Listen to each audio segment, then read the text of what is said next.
మాతృ సంహిత రచన శ్రీ కొండముది రామకృష్ణ అన్నయ్య గారు. వ్యాసం 156. విచిత్రోదంతం. కాలం ఎంతగా మారిందనుకున్నప్పటికీ, సమాజం ఎంత అభ్యున్నతిని సాధించింది అనుకున్నప్పటికీ, కొన్ని జీవితాలు, చరిత్రలు అవలోకిస్తుంటే, ఆలకిస్తుంటే హృదయ విదారకంగా ఉంటాయి. కష్టపడే వారితో పాటు మనము కన్నీళ్లు కార్చడం తప్ప ఏమీ చేయలేము. ఒక మానవుడు మరో మానవుడి జీవితగతిని మలుపు తిప్పలేకపోవచ్చును.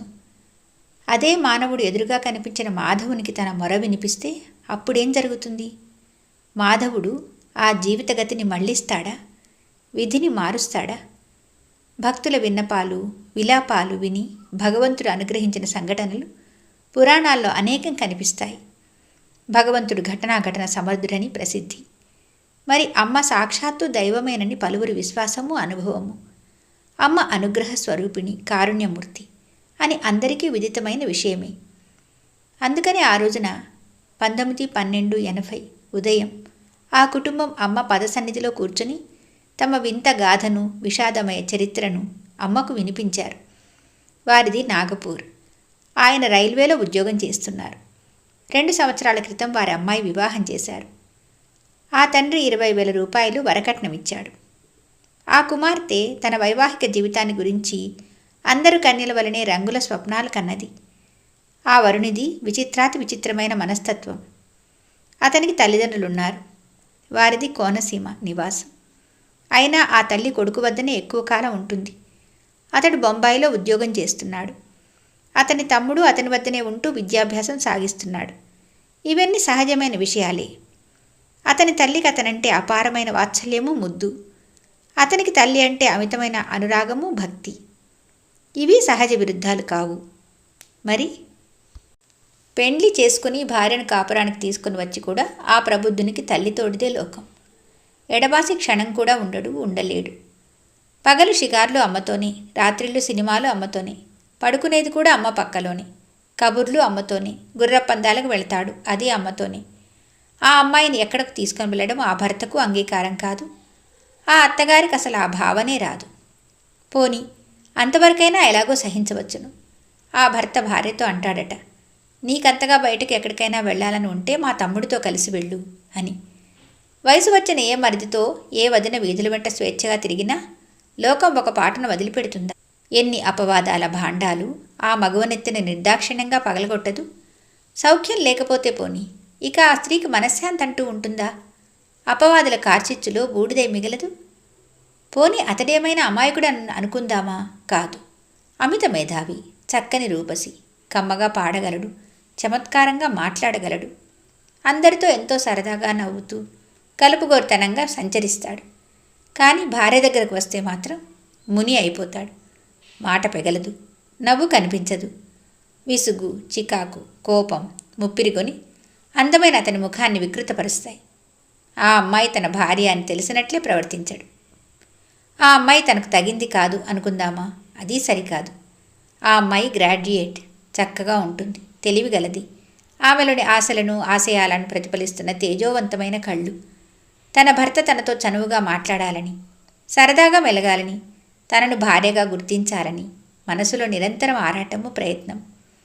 ఆ ప్రయత్నంలోనే ఎప్పుడైనా అతని దగ్గరకు వెళ్ళి చనువుగా మాట్లాడితే, ఆ విషయం గుర్తు చేస్తే, ప్రశ్నిస్తే మూర్ఖంగా అంటాడట, కసురుకుంటాడట, నీ సరదాలు తీరాలంటే నువ్వు మళ్ళీ పెళ్లి చేసుకో, నేను నీకు తగను, నీ కోరికలు నాతో తీరవు అని.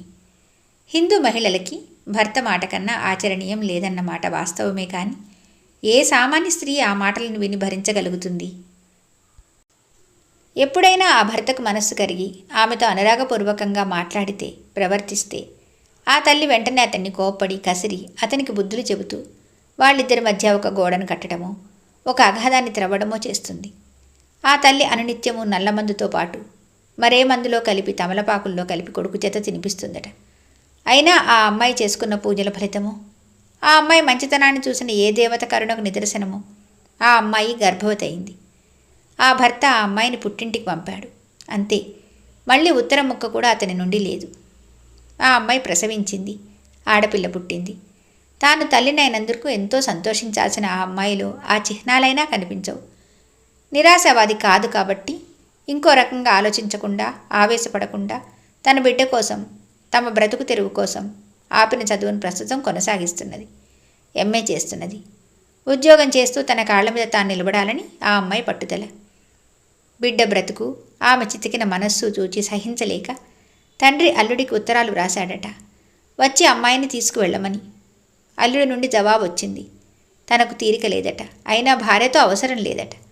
తమకు బరువుగా ఉంటే ఆ అమ్మాయిని తీసుకువెళ్ళి మామగారి వద్ద దించాలట. తన తండ్రికి ఇంటి వద్ద ఆడదిక్కు లేక ఇబ్బందిగా ఉన్నదట. మరి తన తల్లి తన వద్ద ఉన్నది కదా, అందుకని. ఆ బిడ్డకు ఇంతవరకు నెలలు గడిచినా బారసాల లేదు, నామకరణం జరగలేదు. అమ్మాయిని ఎలాగైనా బొంబాయి పంపుదామంటే, ఈసారి నా శవమే మీరు చూస్తారు అని అమ్మాయి అంటుంది. ఆ మాట వింటేనే గుండె పగిలిపోతుంది అని అమ్మాయి తల్లిదండ్రులిద్దరూ రుద్ధకంఠంతో అమ్మకు విన్నవించారు. ఈ విచిత్ర విషాదోదంతం అమ్మకు వినిపించి ఆ తల్లిదండ్రులు అమ్మను ప్రశ్నించారు. ఈ అమ్మాయి జీవితానికి మలుపున్నదా? అల్లుడు మారతాడా? వాళ్ళ సంసారం కుదుట పడుతుందా అని. ఈ విషయమంతా విశాఖపట్నంలో ఒక సైకియాట్రిస్ట్కు వినిపిస్తే ఆ భర్తకు అదొక జబ్బు అన్నాడట. అందువల్ల అది నిజమేనా, అందుకు చికిత్స చేయించమంటారా, తగ్గుతుందా అని కూడా అమ్మను అడిగారు వారు. ఆ చరిత్రను, ప్రశ్నలను విని అమ్మ ఎంతో కరుణతో, సానుభూతితో ఆ అమ్మాయికి సలహా ఇచ్చింది. నన్నడిగితే ఏ పరిస్థితుల్లోనూ భర్త భార్యకు దేవుడే అంటాను. భార్య కూడా భర్తకు దేవతే. అయితే అతను అట్లా ప్రవర్తించడం లేదు కదా అంటే, ఇవాళ కాకపోతే రేపైనా గుర్తించక తప్పదు. ఆ శుభగడియ వచ్చేదాకా మనం సహనంతో వేచి ఉండాలి. స్త్రీకి అదొక తపస్సు, అదొక యజ్ఞం. నీకంత ధైర్యము, దీక్ష, సహనము లేవంటావు, తల్లిదండ్రుల వద్దనే ఉంటూ పిల్లను పెంచుకో. పిల్లను పెంచి పెద్ద చేయటంలో అదొక తృప్తి, ఆనందము. భర్తకు అది వ్యాధి అనుకుంటావు, దగ్గరుండి చికిత్స చేయించుకో. గుణం అనుకుంటావు, నీ ప్రేమతో మార్చుకో. ద్వేషానికి ప్రేమ కంటే మందు లేదు. హింసను సహనంతోనే జయించాలి. అమ్మ ప్రవచిస్తుండగా ఆ అమ్మాయి ప్రశ్నించింది. నా జాతకంలో రెండో పెళ్లి ఉన్నదట, జరుగుతుందా అమ్మా అని. జాతకంలో సంగతి ఏమో కానీ విధిలో ఉంటే ఎవరూ తప్పించుకోలేరు కదా అంది అమ్మ.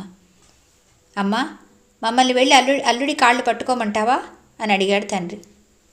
తప్పేముంది నాన్న, కాళ్ళు కడిగే కన్యాదానం చేశావు కదా, ఎవరి కోసం చేస్తావు? నీ కూతురి కోసం, నీ ప్రేమ కోసమే అన్నదమ్మ. అమ్మా, ఆ తల్లి అంత అమానుషంగా ప్రవర్తిస్తుంది ఏమిటి? తల్లి కొడుకు సుఖం కోరుకోవద్దు? కొడుక్కి కోడల దగ్గరైతే తన స్థానం ఎక్కడ పోతుందోనని స్వార్థబుద్ధితో ఆలోచిస్తే ఎలా అని ఆ తల్లి అమ్మని అడిగింది. ఏ తల్లి అయినా లోకంలో తన బిడ్డ సౌఖ్యం కోసం తన సుఖాన్ని త్యాగం చేస్తుంది, కానీ స్వార్థంతో బిడ్డ సుఖాన్ని బలి తీసుకోదమ్మా. మరి ఆ తల్లి మనస్సులో ఏమున్నదో, ఆమె అట్లా ఎందుకు ప్రవర్తిస్తున్నదో మనకు తెలియకపోవచ్చును, కానీ తప్పక అందులో కొడుకు శ్రేయస్సే నిగూఢంగా ఉండి ఉంటుంది. ఎవరిలోనూ తప్పును చూడని మాతృత్వమే రూపుదాల్చిన అమ్మ ఇంకో విధంగా ఎందుకు చెబుతుంది? ఏమైనా ఆ బిడ్డలిద్దరినీ కలుపు తల్లి అని తండ్రి రెండు చేతులెత్తి నమస్కరించి అమ్మను వేడుకున్నాడు. మంగళాశీపూర్వకంగా అమ్మ కుంకుమ పొట్లాలు ప్రసాదించింది. స్త్రీ కూతురుగా, భార్యగా, తల్లిగా ఎట్లా నడుచుకోవాలి అన్న ప్రశ్నకు అమ్మ జీవితమే సరైన సమాధానం. అమ్మ ఆదర్శమైన పుత్రిక, ఆదర్శమైన భార్య, జగత్తుకంతకు ఆదర్శమైన అపూర్వమైన తల్లి. అమ్మ మానవిగా మాటలతో సలహాలు చెప్తుంది, క్రియలో మాధవిగా తీర్పునిస్తుంది. డిసెంబర్ 1980.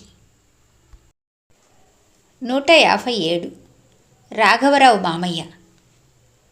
రాఘవరావు మామయ్య 1980 డిసెంబర్ 27వ తేదీ మధ్యాహ్నం హఠాత్తుగా హృద్రోగంతో జిల్లెల ముడిలో అంతిమ శ్వాస వదిలారు. ఏమాత్రం బాధపడకుండా అనాయాసంగా ప్రాణం విడిచారు. అటువంటి మరణం ఏ కొద్ది మందికో కానీ లభించదు. ఎంతో పుణ్యం చేసుకుంటే కానీ భగవంతుడు అటువంటి వరం ఇవ్వరు.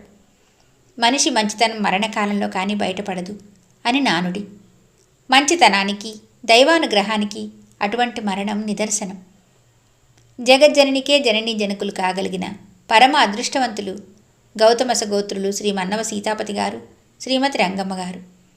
వారికి మొదటి బిడ్డ రాఘవరావు మామయ్య. బాల్యం నుంచి రాఘవరావు మామయ్యది విలక్షణమైన వ్యక్తిత్వమే. చాలా తెలివిగలవాడు, మంచి పట్టుదల గలవాడు. ఏ పనిలో ప్రవేశించినా దానిలో అన్నితర సాధ్యమైన నైపుణ్యం చూపేవాడు. మామయ్య బాగా పాడగలడు, గొప్ప నటుడు. రామదాసు పాత్రను అద్భుతంగా పోషించేవాడు. అందులో జైలు ఘట్టం ఆయనకు అత్యంత ప్రీతికరమైనది. ఆ పాత్రలో ఆయన జీవించేవాడు. చింతామణి నాటకంలో చింతామణిగాను, సుబ్బిశెట్టిగాను నటించేవాడు. శ్రీ స్థానం నరసింహారావు గారి సరసన సుబ్బిశెట్టి పాత్రను మామయ్య పోటీపడి నటించి మేటి నటుడు అనిపించుకున్నాడు. బుర్రకథ ఉత్తేజకరంగా చెప్పి ప్రజలను ఉర్రూతలూగించేవాడు. మంగళపాండ్య అన్న రాజకీయపరమైన బుర్రకథను మామయ్య రచించారు. ఆ కోవ కథల్లో అదే మొదటిది. మామయ్య గజ ఈతగాడు. మైళ్ళ కొద్ది దూరము గంటల తరబడి ఈదేవాడు. మామయ్య ఎంత చురుకైన వాడో చిన్నతనం నుంచి అంత అల్లరివాడు. అమ్మమ్మ చనిపోయే నాటికి మామయ్యకు 10 ఏళ్ళు, అమ్మకు 4 ఏళ్ళు. అప్పటికే మామయ్య అల్లరి జనాన్ని చకితులను చేసేది, భయపెట్టేది. తల్లిని పోగొట్టుకున్న పిల్లలను ఎక్కడ ఉంచాలి అన్న సమస్య వచ్చింది. అప్పుడు సీతాపతి తాతగారు అన్నారు, పిల్లను ఎవరైనా చూస్తారు, చూడకపోయినా ఇది కావాలని ఇది వద్దనేది లేనిది కనుక బాధలేదు. ఈ అల్లరివాడిని రాఘవుణ్ణి ఎవరు భరిస్తారు అని.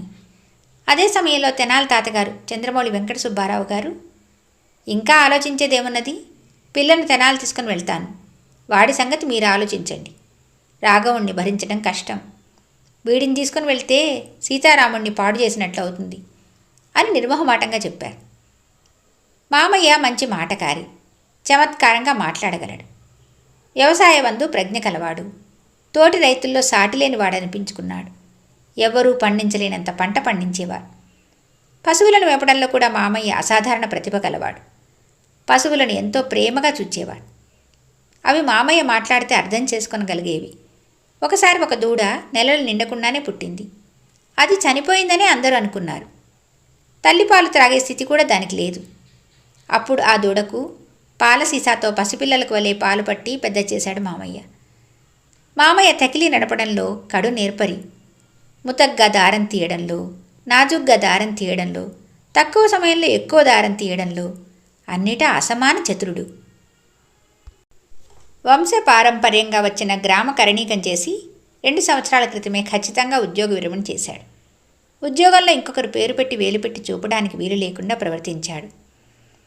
గ్రామంలో అందరికీ తనకు చేతనైనంత సహాయం చేశాడు. బీదలకు తన డబ్బు ఖర్చు పెట్టి ఉపకారం చేశాడు. జాతీయోద్యమంలో పాల్గొనే అరెస్ట్ అయి లాఠీ దెబ్బలు తిన్నాడు. మామయ్యకు బంధుప్రీతి ఎక్కువ, జాలిగుండె కలవాడు. ఎవరు కష్టంలో ఉన్నా చూడలేడు. మామయ్యకు దైవం పైన నమ్మకం లేదు. చిన్నతనంలో అమ్మ, మనం తిరువళ్ళూరు వెళ్ళాలి నీ మ్రొక్కుబడి తీర్చేందుకు అని అంటే, నాకు ఈ నమ్మకాలు లేవు అని కుండ బద్దలు కొట్టినట్టు చెప్పాడు మామయ్య. నీకు నమ్మకాలు లేకపోతే నీవు మొక్కుకోకు. నాన్న అమ్మ వాళ్ల కోసం మొక్కుకున్నారు, నీవు పిల్లల కోసం మొక్కుకోకుండా ఉండువుగాని అని చెప్పి ఒప్పించింది అమ్మ. అమ్మ దైవత్వం పైన కూడా మామయ్యకు చాలా కాలం వరకు విశ్వాసం లేదు. 1958లో అమ్మ మన్నవ వెళ్ళినప్పుడు మామయ్య గారింటికి ఆహ్వానించారు. అమ్మ వెళ్ళింది. వాళ్ళు పూజ చేసుకున్నారు. ఆ సమయంలో పూజా కుంకుమ వారి నట్టింట పడింది. ఎంత తుడిచినా అది పోలేదు. అది మామయ్యకు కొంత ఆలోచన కలిగించింది. తర్వాత 1970 పిమ్మట మామయ్యకు డాక్టర్ శ్రీపాద గోపాలకృష్ణమూర్తి గారితో పరిచయం కలిగింది. వారితో సంభాషణలు చేసి సంవాదాలు చేసిన ఫలితంగా మామయ్యలో విశ్వాసం పెరిగి మహావటవృక్షం అయింది. క్రమంగా అమ్మను గురించిన సాహిత్యమంతా సావధానంగా అధ్యయనం చేశారు. అమ్మ ప్రబోధించిన అద్వైత సిద్ధాంతం ఆయనను బాగా ఆకర్షించింది. ఈ లోకానికి జ్ఞాన భిక్ష పెట్టడం కోసమే అమ్మ అవతరించింది అని నమ్మి అందరికీ ఆ విషయాన్ని చెప్పేవారు. తరచుగా అమ్మను చూసేందుకు మన్నమ నుంచి జిల్లెళ్ళముడి వచ్చి ఎక్కువ రోజులు అమ్మ వద్ద ఉంటూ అనేక వేదాంత విషయాలు జిజ్ఞాసతో అడిగి తెలుసుకునేవారు. ఈ కాలంలోనే అమ్మను అంతకుముందు అమ్మాయి అని పిలిచేవారు అమ్మగా మార్చుకున్నారు. అమ్మ ఫోటో ఒకటి మన్నమ తీసుకువెళ్ళి నిత్యము దానిని పూజించడం ప్రారంభించారు. అంతకుముందు వారింట పూజా సంప్రదాయమే లేదు. ఎవరైనా దైవ పూజ చేస్తున్నా, హారతి ఇస్తున్నా మామయ్య ఆగ్రహోదగ్రుడైపోయేవారు. అమ్మలోని అమ్మతో పరిచయమై సామీప్యం ఏర్పడిన కొలది మామయ్య జీవిత విధానంలోనూ గుణగణాల్లోనూ గణనీయమైన పరిణితి, పరిపక్వత కలిగాయి. 1980 జనవరి 1వ తేదీన అమ్మకు నమస్కరించి అమ్మ చేత ఆ అని వ్రాయించుకున్నాడు. ఆనాటి నుంచి దానినే మంత్రంగా జపించడం మొదలుపెట్టారు. ఏ పనిలో అయినా దీక్ష కలవాడు కాబట్టి ఇందులోనూ పట్టుదలే. క్రమేణా ఆయనకు ఏకాగ్రత సిద్ధించింది. కానీ కోరుకున్నప్పుడు రూపదర్శనం అయ్యేది కాదు. ఆవరము కావాలని అమ్మను అర్థించారు. తర్వాత ఆయనకు అది ప్రాప్తించింది. గత ఆగస్టు మాసంలో మామయ్యకు గుండె జబ్బు వచ్చి గుంటూరు హాస్పిటల్లోనూ మన్నవలోనూ ఉన్నప్పుడు మామయ్య అమ్మ దర్శనం పొందుతూ వచ్చాడు. అదే సమయంలో అమ్మను చూడాలని బలమైన కోరిక ఉన్నా ఆరోగ్యం అనుమతించలేదు. కానీ అమ్మను చూడాలన్న ఆకాంక్ష మాత్రం తగ్గలేదు. రాత్రింబవళ్ళు అమ్మను చూడాలని ఆరాటపడుతూ దుఃఖించేవాడు. అమ్మ తిరిగి వచ్చింది. డిసెంబర్ 2వ వారంలో మామయ్య జిల్లెలముడి వచ్చాడు. రోజులో ఎక్కువ భాగం అమ్మ సన్నిధిలో గడిపేవారు. అమ్మ కూడా ఆయన యందు అత్యంతమైన ప్రేమను చూపేది. డిసెంబర్ 25వ తేదీన ఏకాంతంలో అమ్మ వద్ద కూర్చొని అనేక విషయాలు అమ్మతో మాట్లాడారు. తాను అమ్మను గుర్తించానన్నాడు. ఇప్పుడెంతో హాయిగా ఉంటుందన్నాడు. గతం తలుచుకుంటే మాత్రం బాధగా ఉంటుంది అని అంటే అమ్మ, గతాన్ని తలుచుకొనడం ఎందుకు, ప్రస్తుతం హాయిగా ఉన్నదిగా, అట్లాగే ఉండు అన్నది. నన్ను నీ బిడ్డగానే చూసుకో అని అమ్మని అర్థించారు. అమ్మ, నేనెప్పుడూ అట్లానే చూసుకుంటున్నాను, నీవు ప్రత్యేకంగా అడగనవసరం లేదు అని చెప్పింది. అమ్మమ్మ చనిపోయిన తర్వాత అమ్మ మామయ్య బాపట్లలో చిదంబరరావు గారి తాతగారింట్లో ఉంటున్నారు. వాళ్లతోనే మరడమ్మ తాతమ్మ కూడా ఉన్నది. ఒక రోజున అన్నయ్య ఇంకా అన్నానికి రాలేదు, అందరం తిన్నాం, తల్లికి ఒక బిడ్డ రాకపోయినా దిగులే అన్నదమ్మ. మరడమ్మ తాతగారికి ఆ మాటలు ఆశ్చర్యం కలిగించి, అదేమిటమ్మా అన్నయ్యను పట్టుకుని బిడ్డ అంటావు, అయినా వాడు అన్నం తినకపోతే బాధపడే తల్లి కాస్త పోయింది కదా అన్నది. వాడు అన్నం తినకపోతే బాధపడే తల్లి కాస్త పోయింది, కానీ ఎవరు అన్నం తినకపోయినా బాధపడే తల్లి ఉన్నది అన్నది అమ్మ. మరిడమ్మ గారికి అప్పటికీ అర్థం కాక ఎవరామె అని ప్రశ్నించింది. అడిగే ఆమెకు పెంచిన మమకారం ఉన్నది. ఈ మాట చెప్పే అమ్మ అమ్మగా అర్థం కాకుండా ఉన్నది అని వివరించింది అమ్మ. అంటే మొదటి నుంచి అందరిపైలాగానే మామయ్య పైన అమ్మకు పుత్రభావమే ఉంది. నాకు ఇక్కడే స్థిరపడిపోవాలని ఉన్నది అన్నారు మామయ్య. అందుకు అమ్మ అంగీకరించింది. డిసెంబర్ 27వ తేదీన ఉదయం అమ్మ వద్దకు వచ్చి చాలాసేపు కూర్చున్నారు మామయ్య. అమ్మ పసిపిల్లవానికి మళ్ళీ ఆయన నోట్లో ఇడ్లీ పెట్టి తినిపించింది. ఆ సాయంకాలం 4 గంటల ప్రాంతంలో విశ్వజనని పరిషత్ ఆఫీస్ ఎదురుగా ఉన్న బల్లపై కూర్చొని దినపత్రిక చదువుకుంటున్నారు. అందులో విజయవాడలో జరుగుతున్న నాస్తిక మహాసభలను గురించి ప్రచురింపబడి ఉంది. ఆ వార్తల్లో లవణం అన్న పేరు చూసి, లవణం అన్నది దేవుని పేరు కాదని ఆ పేరు పెట్టినట్లున్నది. లవణం అంటే మాత్రం దైవం కాదు, అంతా అదే అయినప్పుడు లవణం మాత్రం ఎందుకు కాదు అని ప్రశ్నించారు. ఈ వివరణ మామయ్యలోని జ్ఞాన పరాకాష్ఠం తెలియజేస్తున్నది. మామయ్యకు 67 సంవత్సరాలు నిండాయి. పరిపూర్ణమైన జీవితం అనుభవించాడు. భార్య, ఒక కొడుకు, కూతురు ఉన్నారు. మామయ్యకు కోరిన వరాన్ని ప్రసాదించిన అమ్మ ఆ కుటుంబానికి దుఃఖ ఉపశమనాన్ని, శాంతిని అనుగ్రహిస్తుందని ఆశిస్తున్నాం. జనవరి 1981. జయ హో మాతా.